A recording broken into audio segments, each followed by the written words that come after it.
Hello, everyone, to episode 2 of Silly Point, and I have with me two very interesting personalities from Islamabad United. They both are reading books right now, but I'm telling you they can't read anything. So let me introduce the two guests. First of all, rising star of international cricket, Phil Salt. He did not get many opportunities in this year's PSL, but he's one for the future. Hello, Phil. Phil. Oh, hey guys. Didn't see you there. How you doing? All good, all good. You've embraced the Pakistani in you, dramatic and all. Oh yeah, of course. It's all being Pakistani is all about having a bit of extra flair. I come under fire for it from some of my mates, but I'm happy to take that role. If that's my role, do not leave me out. And so the second person we have with us is the fielding coach of Islamabad United. His name is Corey Rutgers.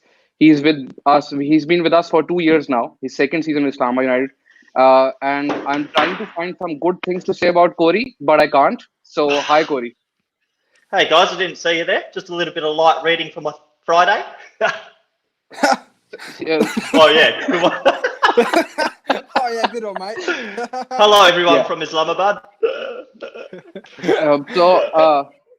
Corey, I just wanted to tell you that no one cares, but let's move on. And Oh, bloody hell. I'll start off with I'll start off with Salty. And Salty, we're going to talk about the PSL in Pakistan, and this is the first time that the entire league came back to Pakistan.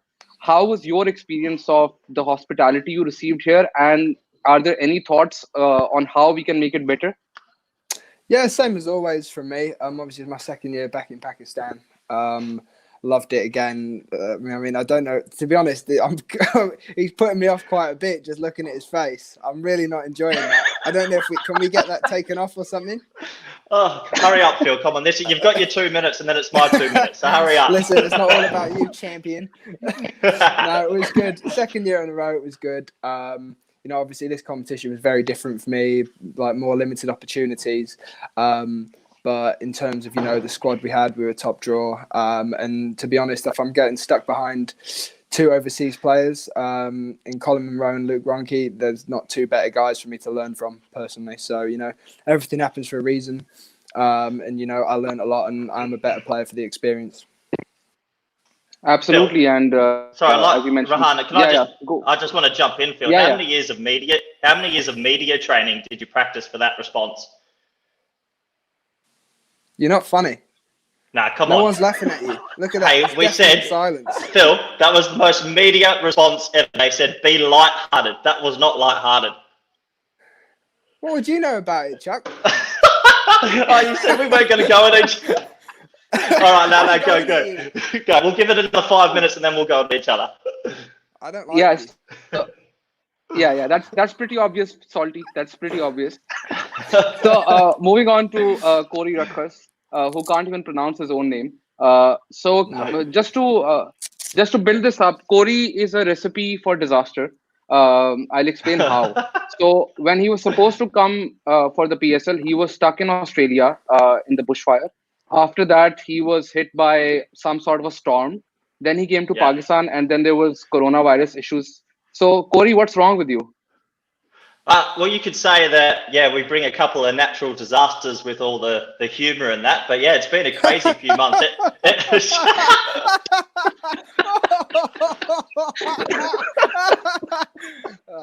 Oh, shut up, Phil. And we're not, honestly, let's be honest, are we going to be able to get through 30 minutes? We're not going to be able to get through 30 minutes at this rate. It's been a crazy few months. PSL was a good little bracket in between, but a bit crazy in the world. Everywhere I've gone, there's been something going on. So hopefully it all sorts out soon and we can get back onto the park and that. But Pakistan was good. It was a good little break in between all the crazy. Yeah, so guys, since this is going to be a completely fun and open episode, as you guys can already see, so I'm going to ask these guys some interesting questions and tell you some behind-the-scenes stories from Pakistan, PSL in Pakistan, and all the things that happen in the team. So, Salty, I'm going to start with you. Who is the most annoying teammate you have, apart from Corey? Zafar Gohar. Most annoying. Zafar Gohar. And why is that? Because everything about the kid is, and I'm sure Corey's going to back you up here. 100%. The most beautiful thing in my PSL trip is that Liverpool did not win a single game. So he'd always be in my ears and, we're going to watch Liverpool tonight. We're going to watch Liverpool tonight. And he'd be carrying on as well. Like, oh, yeah, Cobber. I love Liverpool, me, mate. I'll go to all the games. Just live a bit outside, just in Perth. Shut up, mate. So always just them two. Just, oh, Liverpool. Didn't win a single game. I think they must have scored 1 goal in a month. It was a good goal, Yeah, something like that. Yeah, inject it into my veins. I live off that.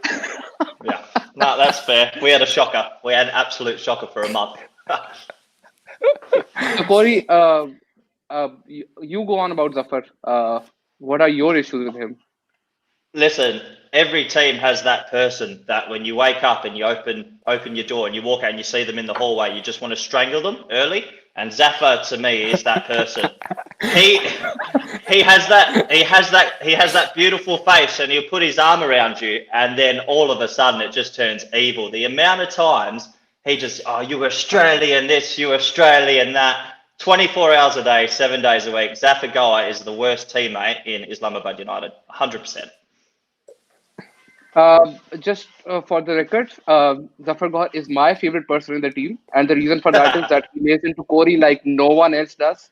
And yeah, and so I'll move on to a little lighter tone here. And Salty, I know the answer to this.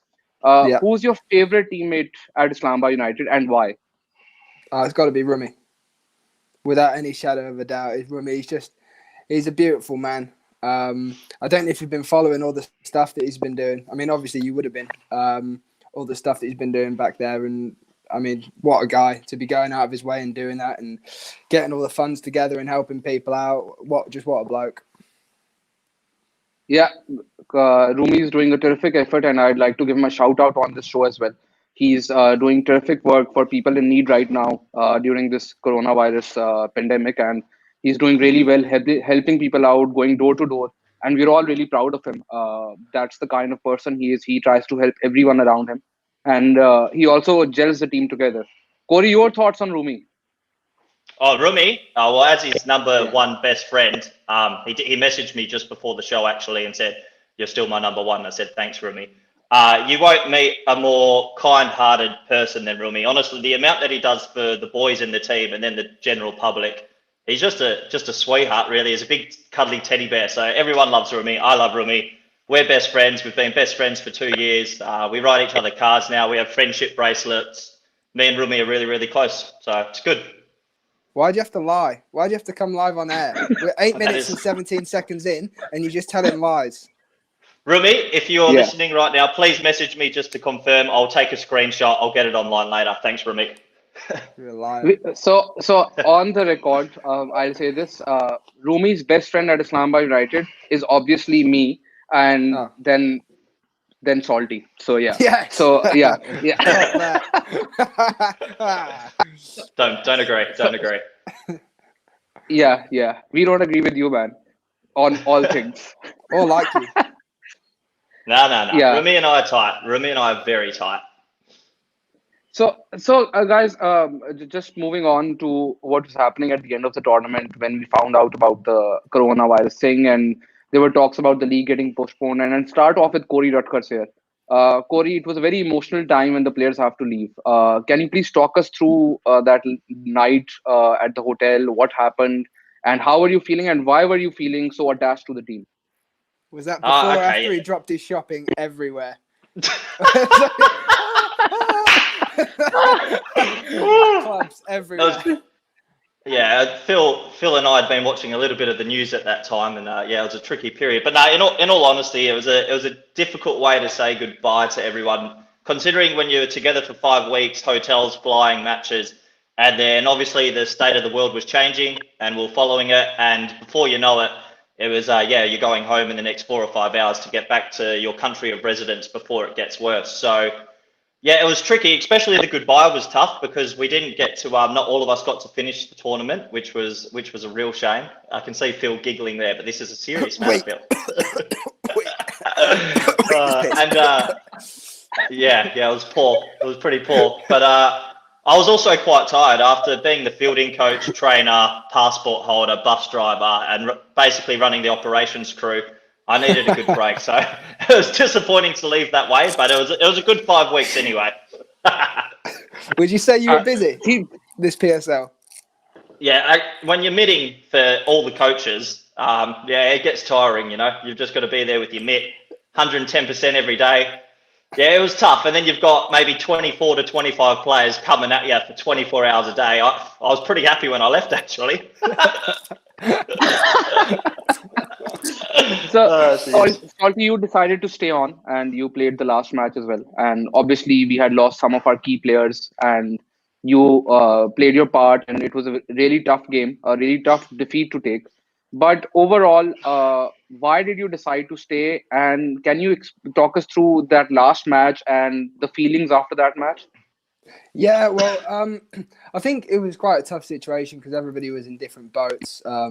I know the Kiwi guys, I think it was literally 6 hours after they'd left. The New Zealand border were making people self-isolate who were going back there. I'm pretty sure New Zealand were close to shutting the borders, weren't they? And obviously two of our best overseas were obviously from New Zealand, so they had to make a move ASAP. Mala went, Dale went, and they were going back to different places, so they sort of had to make different decisions. But we had a chat, didn't we? And you made it pretty clear that I could get back to the UK, whether we win and go on to Lahore or whether we lose. So that's not to be a problem. And as soon as I heard that, I was quite happy to stay, to be honest.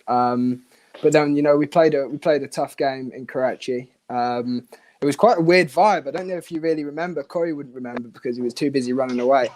But it was actually quite a weird vibe in the stadium. Just because there was literally nobody there apart from the journalists and obviously the two sides. So I do remember it. Like, I remember if you hit the ball, you could hear it sort of reverberate throughout the ground. It was quite eerie, to be honest. And obviously, with the way the situation was panning out, there was a lot of uncertainty around it. It was very weird. But we fought hard that game, and it just wasn't meant to be. We didn't do ourselves justice, but the place we sort of got the game back to, through fighting hard through their middle overs. We gave ourselves a shot at winning the game at the end, and it didn't go our way. But if you turn up and you're second best, then you have to live with that. Yeah. So guys, moving on, and now this is a very unoriginal segment in this show. It's called the rapid fire round, and I'm going to take one name, and I'm going to start with Corey. And the first thing that comes to your mind, you're going to say it. Rapid fire means rapid, Corey. So don't be slow because you're very slow. So let's start off. Bring it on. Yeah, Luke Ronke. Chilled. Dale Steyn. Good looking. Oh God, he's good looking. Oh, no. Wait, we're going to Portugal. Wait, Dale, if you're watching, we're still coming to Portugal. Just let us know. Yeah, that's definitely happening. Yeah, we're on. Yeah. And Shadab Khan. Oh, freaky. So, Saif Badr. Stylish. So now make this more interesting than Corey did. I'm sorry, Corey. No. But I'm relying on Salt to make this better. So Salty, Rumi. Best friend. Boring, but yeah. Monroe. Flog. Mental. Hey, don't be going at him. Be nice. Oh, come on. What's wrong with you? Oh, that would have been a perfect moment. We spoke about this. That was a perfect moment to rip Munners down. Yeah. Yeah. I forgot. I've let you down there. Yeah, you have. And Salty, the last and the least, Corey. There's too many words. So it's too many words. But what I would, when you sit down and like you just, it's just you in the room. You put something on Netflix and you sit down to enjoy it, and just something in your eye, and then it flies across the screen every now and then. You say, and it's a little insect, but you don't really know where it is. But it's annoying. It's so annoying, and it's just bugging you the whole time. That's what it's like living with Corey. It'd be like 1 a.m. You'd be just falling asleep. Ping, ping, ping, ping, ping, ping, ping, ping. And then you'd see it. You'd see Corey Rutgers. You're like, no, not now. You try and roll over, and then your doorbell's going, and then you put your do not disturb on, and then and he's just slamming the door down, and you'll go answer the door. I remember this happened in Karachi. I went to the door, and he was just like, "What's up, mate? Want to hang? Want to wig out together? Want to talk about stuff?" Oh God, I could have hit him. Was that the night that you agreed to get up and then you started hiding under the tables from staff at 3 a.m.? Yeah, well, see, that's what happens. I was in a good routine with my gym and my waking up, and then all of a sudden, next thing you know, I'm running around the bottom of the hotel being chased by security guards and hiding under tables, trying to get away from them, all because of him. Yeah, my apologies. My apologies. So I'm going to ask you guys to share a story. And Khwaja Khizar Hussain has joined us. Corey Khizar is watching this right now. So No, he's not mentioned Khizar. I get him. Red velvet cake. Yeah.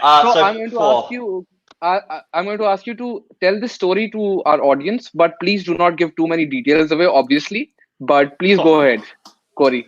All right. So Mr. X and Mrs. White. No. So basically, we've got a day off the next day, and we decided to go back to one of the team rooms and just relax together and enjoy each other's company a little bit. Whose room? The fielding coach's room, Corey's room, the big one.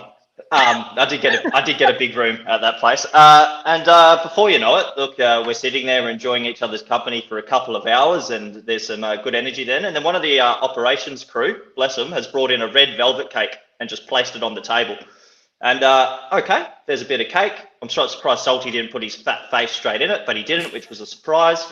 And let's just say a couple more hours pass, and a few of the guys are getting a little bit macho with each other. And Colin Munro, who thinks that he is the Adonis of wrestling and UFC, which he really isn't. He's about the size of a stick.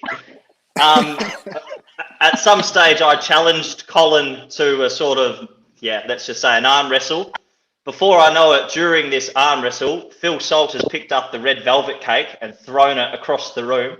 And within 6 or 7 minutes, this room was covered. I'm talking Zaffa and Phil were throwing mandarins at each other. Colin's throwing cake in my face. Ingram's there, Staines, everyone's there.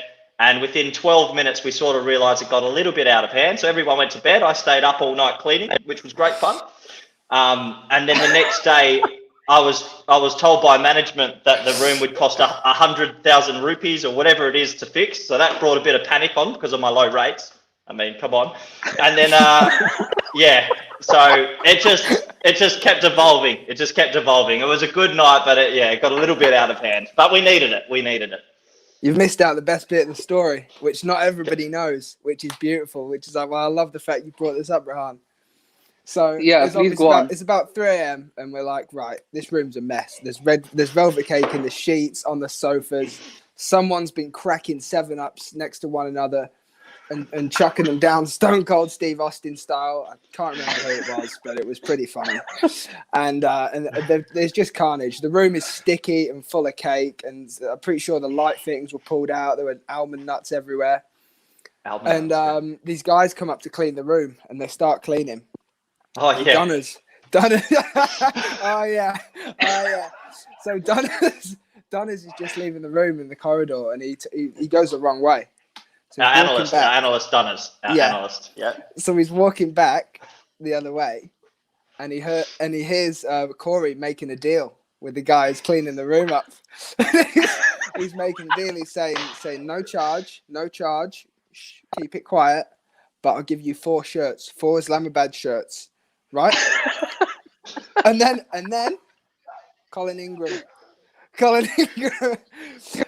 was pretending to be Colin Ingram to these poor guys that would not have had a clue, and signing these shirts as Colin Ingram, so that he didn't have to pay the charge for having the room cleaned.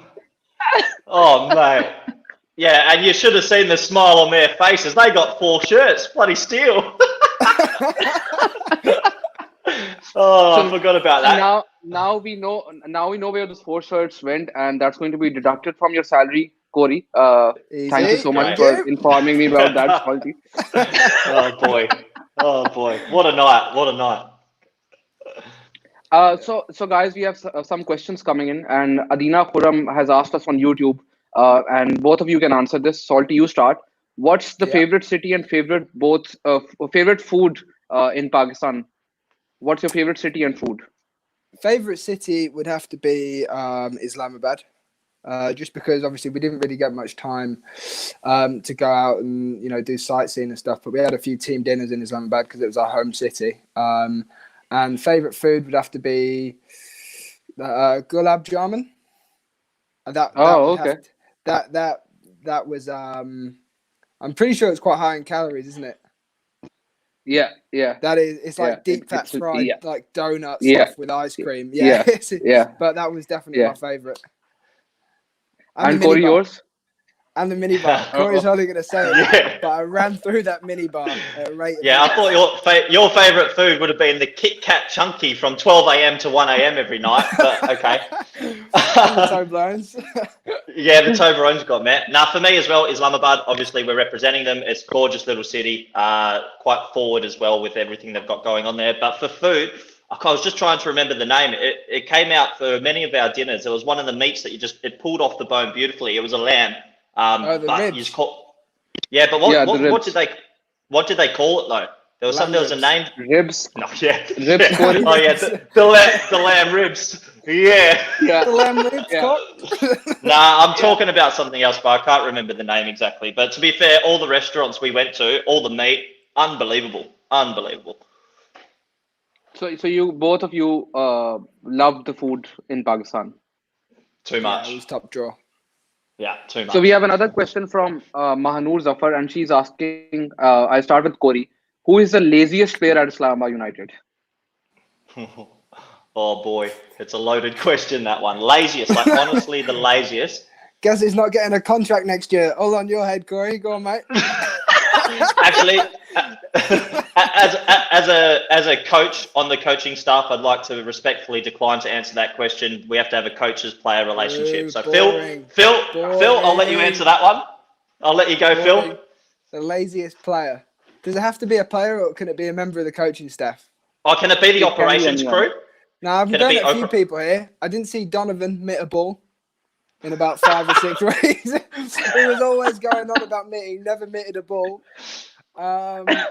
Rutgers said he was going to go to the gym that many times and didn't go to the gym once. So that's got to be another one. He had his little spare tire wobbling around the place in his Islamabad suit. What about... Go on. No, you keep going. You've got plenty, apparently. I know you've got something gold in there. No, I don't want to. I'll hold on to that. There'll be a better moment for that, I think. But if you're going to go overseas, number one overseas laziest, I'll go Milan. I'm going to go sneaky Milan, right at the back end. He didn't want to hit a ball after Adji had him with the deucer about 6 times. So I wouldn't want to hit the ball. If I was left-handed, I wouldn't be getting in the net with him. Yeah, that's fair enough. Yeah, old Adji's just coming through, just throwing him in. Oh boy, that was good. And for the local boy, what's his name? Saif. No, Safi. I always get those two mixed up. Safi? Little left arm offie. Safi. Yeah, Safi. Yeah. Every morning he would message me, what time are we going to the gym? And I did go. I said 10:30, and then I'd run into him at 11:30, and at 11:30 he'd go, Coach, where were you? I was like, at the gym. Where are you? He goes, yeah, Coach, I was in bed, Coach. Hey.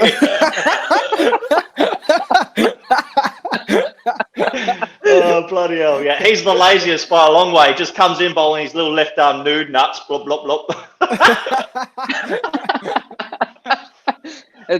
So there's another question, guys. Abir Ahmed is asking, what are your views on Shadab Khan as a captain first and then as a teammate? So, Salty, you start. Yeah, obviously, this isn't going to be long. He's top draw at both. His captaincy is top draw. He proved that this year. He's got a proper cricket brain on him. And we all knew that from last year. Obviously, he captained the game in Sammy's absence. PSL, was it PSL 4? But we all know he's got a top draw cricket brain. He's a great teammate, and it's his first year, I reckon, where he's been satisfied with his performances with the bat. So no, he's a really exciting cricketer. But I think everyone knows that, to be quite honest, around the world. And Corey, your thoughts? Yeah, I thought Sorry, very, very good captain. To be given your first year as captain of the franchise and then to lead the way he did with the bat and the ball, it's quite a lot of pressure.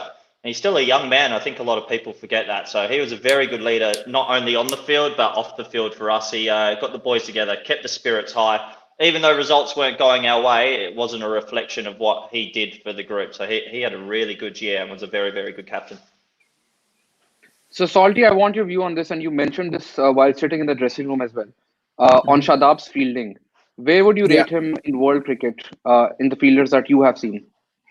He's well up there. You know, I remember what I said to you. We're in Karachi, weren't we?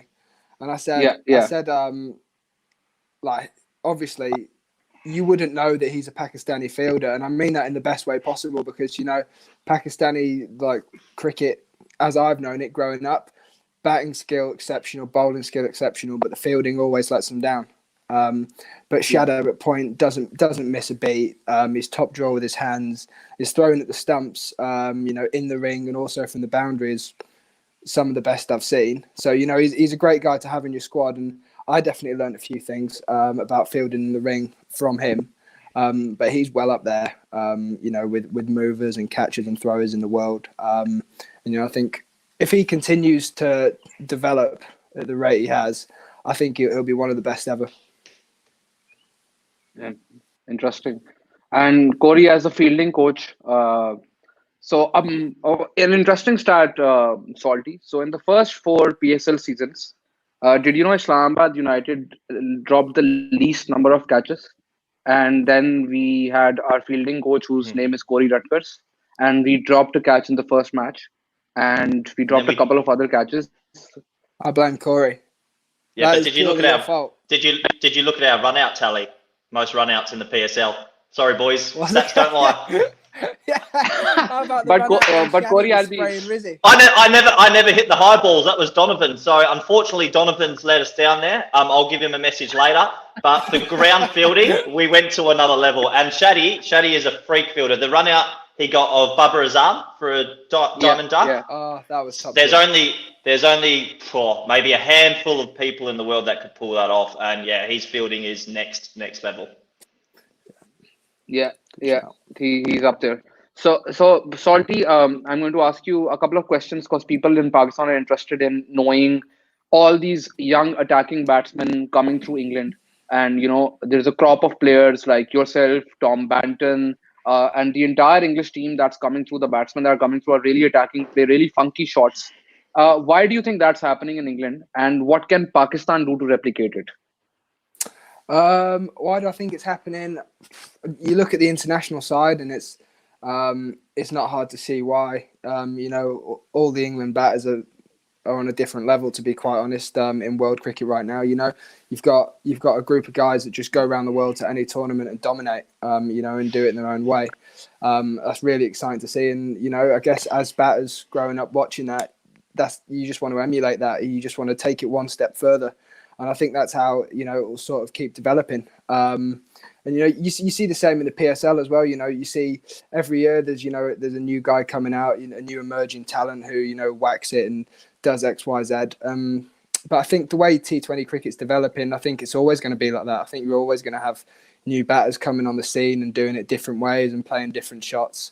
And I think, you know, coronavirus aside, I think World T20 is in a really strong position at the minute. And I think in another 5 years, we'll be having this conversation again saying, wow, it's made another move in the next 10 years, so on and so forth. Yeah. And Corey, a similar question to you, because you've worked in different environments and you worked in the Netherlands, you worked in Australia as well, you worked in Pakistan and, you know, a couple of other countries as well. So what I wanted to ask you, what's the difference in culture that you see when you come to the PSL? And, you know, the thing that I wanted to discuss with you is that a lot of times the freedom that young Pakistani players get in the PSL, they don't get through the domestic game. And when they come to the PSL, you guys, the coaching staff and everyone tells them to be more free. So do you see that difference in cultures, or is that something that's everywhere? Yeah, good question, basically. Yeah, I think with cricket in Pakistan, there is such love for the game and it's such an intense sport that sometimes the players from Pakistan put that on themselves. and they put it on themselves to a point where it can affect their performance. So when you're coming in from the outside, and we know after being there for the last 2 years, you see the love of the game. It's more than a religion. It's everywhere in the streets, in the team hotels. Everyone is just supporters, players. It is everything, cricket in Pakistan. So we would like our players, and we're trying to teach the players a little bit to come into a game and just be free of mind and not put the exterior pressures on themselves so that they can perform.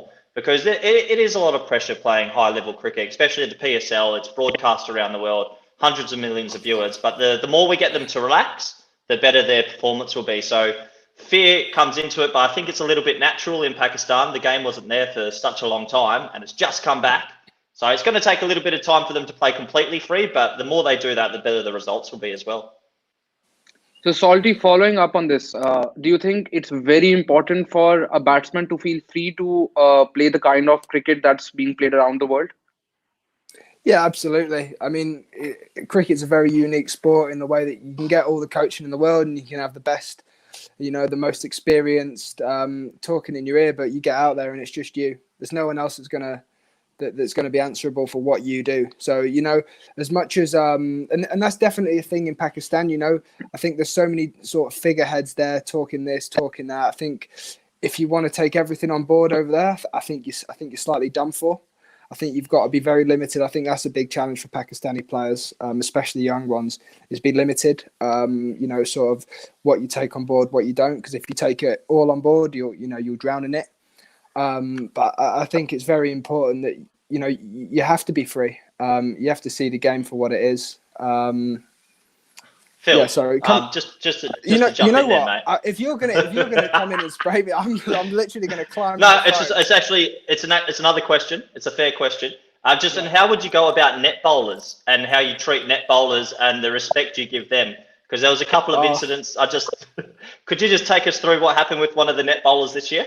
So we're in Rawalpindi, weren't we? And yeah. I wasn't playing at the time, and so I was just getting all the boys through. I spent about 2 hours slinging at the lads with my mate, just throwing, just trying to give the guys what they need, and then try and sneak in at the end. What were you doing, coach? Watching you sling, giving you advice, but continue. Yeah. Don't deflect. Exactly, Don't deflect. You're Come paying on. This guy good money, and he's doing nothing. So I'm just there slinging away. I'm just toiling away because the coach is too lazy. And I get in for my hit at the end. I think I've got 20 minutes left. So, obviously, when you're not playing, you've got to make that time count. So I was in there, a few length balls. I'm batting well. All of a sudden, Yorker, bumper, Yorker, bumper, Yorker, bumper. And we're like, what is going on here? And it literally went on for about 5 minutes, just Yorkers or bumpers. And I didn't really get it. Anyway, I think it was Fahim was coming in for another hit. So I just sort of said, yeah, go on, mate, come in. And I walked to the back of the, where the run-ups, where the bowlers were, and it was just all net bowlers. Everyone had been through from Islamabad. And Donovan stood at the back of the net, and I thought he was just stood there watching. But Donny's back there with the net bowlers, and he was like, yeah, Salty, I got them bowling the cross-seam Yorker. And I was like, you've got to be kidding me. 15 minutes of my life I'm never going to get back because these kids have just been going whole at me. I'm trying to practice power play. I couldn't believe it. Yeah, I think you had a few choice words for one of the bowlers as well that got you out a couple of times. Oh, geez, you put him in his place, didn't you? I can't remember that. Don't get embarrassed. Don't get embarrassed now, Phil. Come on. I can't remember that. You tell us what happened. I got told no swearing on this show, but Phil, he corrected his wrongs and he apologised to the net bowler that had him skittled about 4 times in 6 balls. I don't remember this. So guys, regarding the net bowlers, I remember sitting with Luke Ronchi and he mentioned something really interesting about Pakistan. He said whenever he plays net bowlers in Pakistan, he's surprised by the amount of talent a net bowler has. So he says that in New Zealand, for example, you would never get the same amount of talent. And it's just about nurturing and grooming these young Pakistani kids coming through. Do you agree with that, Salty? Absolutely. There's nowhere else in the world you can go, or I think maybe... to be honest, I've not been anywhere else where you get 5 or 6 net bowlers that are all bowling 80 miles an hour. It just doesn't really happen. I don't know whether that's because of the influence they have over there from tape ball, whether they've all got those whippy actions and they can get it down there quickly. But there's nowhere else you go. Certainly not in England, where you turn up and your net bowlers are getting them down there at that sort of speed. Yeah, so guys, I'm going to try and wrap this up as quickly as possible. This was supposed to be 25 minutes, but we've gone on for 35 minutes now. So I'll start off with Corey to wind this up. Corey, your parting thoughts on any of your teammates, any of the support staff, your experiences with Islamabad United, anything you want to say? I'm glad you brought this up. Kawaja Kizza, the operations manager, needs to do more work. He's all about his fashion, and his wife doesn't do enough for the cricket. So Kizza, I need you to lift. The Pakistani boys, yeah, not too bad this tour. They were pretty good. They could have been a bit better with the banter, but they're getting there, which is great to hear. The overseas boys, Ingram, we know you've got a farm, mate. So just let us know next year a little bit more, please. And look, I've got a long list. I could keep going, but I'll let it stop for now. No, it's a good crew. It's a good crew. It's a funny family. I think humour is the biggest thing that we have amongst our group. Everyone's just either joking around, lighthearted, play to win, but a lot of fun off the field as well. So it was a pretty good year. And obviously, the best person at Islamabad United is me, right? Rahan, you pay the bills. You're number one. Your hair looks good. The beard looks good. You look good. I don't pay the bills. The owner does.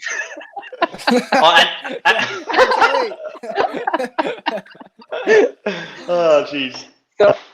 So Salty, same thing with you. Any parting thoughts that you want to give on your season at Islamabad United, your experience in Pakistan?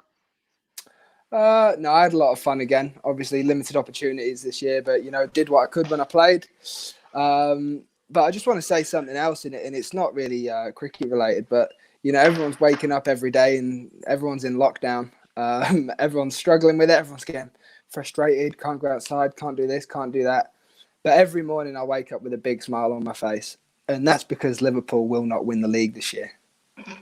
And I've just got to say, nothing gives me joy like that. Every time I'm getting frustrated, I just think those Scouts, can't say it on here, won't win the league, and that is just it's golden. It's getting me through. Yeah. So since this is the first time in 5 years that Islamabad United did not make it to the playoffs. So the playoffs are not taking place at the moment. So there's always a silver lining, but we obviously hope that the league finishes. Jokes apart, thank you everyone for joining us. Thank you to Corey and Salty. I'll invite you guys again soon, and I know both of you have nothing better to do than to talk to me. And okay, so you can see them on your screen. Corey, you don't even know how to read, but go on. The book's anyways, guys, the book's thank you upside so much. Thanks, guys. mate. I hope you had fun. Everyone who's watching this, I hope you guys had fun.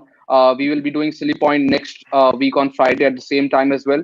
And we'll have some new interesting guests. And we'll try to get these two back as soon as possible because one of them is really funny. The other one tries to be funny. So that's it for Silly Point. Hope to see you guys soon. Thank you so much. Cheers, guys.